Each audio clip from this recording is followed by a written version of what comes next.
ദൈവത്തിന്റെ ഏറ്റവും പ്രിയമുള്ളവരെ, അവിടുത്തെ സമാധാനം ഞാൻ ആശംസിക്കുന്നു. ഇന്ന് കർത്താവ് നമുക്ക് നൽകുന്ന ദൂത് ജോബ് 36:24. മനുഷ്യർ പാടി പ്രകീർത്തിച്ചിട്ടുള്ള അവിടുത്തെ പ്രവൃത്തികളെ സ്തുതിക്കാൻ മറക്കരുത്. കണ്ണു തുറന്ന് നോക്കിയാൽ ചുറ്റും ദൈവത്തിന്റെ അത്ഭുത പ്രവൃത്തികളാണ്. ഓരോ മനുഷ്യരുടെ ജീവിതത്തിൽ ഈ ലോകത്തിൽ സംഭവിച്ചുകൊണ്ടിരിക്കുന്ന അത്ഭുതങ്ങൾ, ശക്തന്മാരും ബലവാന്മാരും പ്രബലന്മാരും കഴിവുള്ളവരും സ്ഥാനങ്ങളിൽ ഇരിക്കുന്നവരുമൊക്കെ ആ പ്രവൃത്തികളെ സ്തുതിച്ച് പാടുന്നുണ്ട്. അവർ അത് ജീവിതത്തിൽ രുചിച്ചനുഭവിച്ചവരാണ്.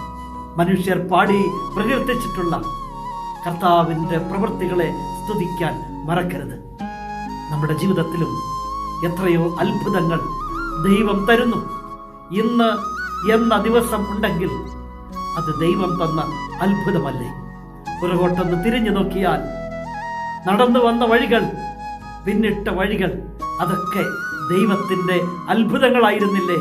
അവിടുത്തെ ഉള്ളം കയ്യിലായിരുന്നില്ലേ നമ്മുടെ ജീവിതം? മനുഷ്യർ പാടി പ്രകീർത്തിച്ചിട്ടുള്ള ദൈവത്തിന്റെ പ്രവൃത്തികളെ സ്തുതിക്കാൻ നമ്മൾ മറക്കരുത്. അതെ, ദൈവത്തെ സ്തുതിക്കാനും അവിടുത്തെ മഹത്വപ്പെടുത്താനും അവിടുത്തേക്ക് കൃതജ്ഞത അർപ്പിക്കാനും മറക്കരുത്. കരുണാമയനായ ദൈവം നമ്മെ എല്ലാവരെയും സമൃദ്ധിയായി അനുഗ്രഹിക്കും.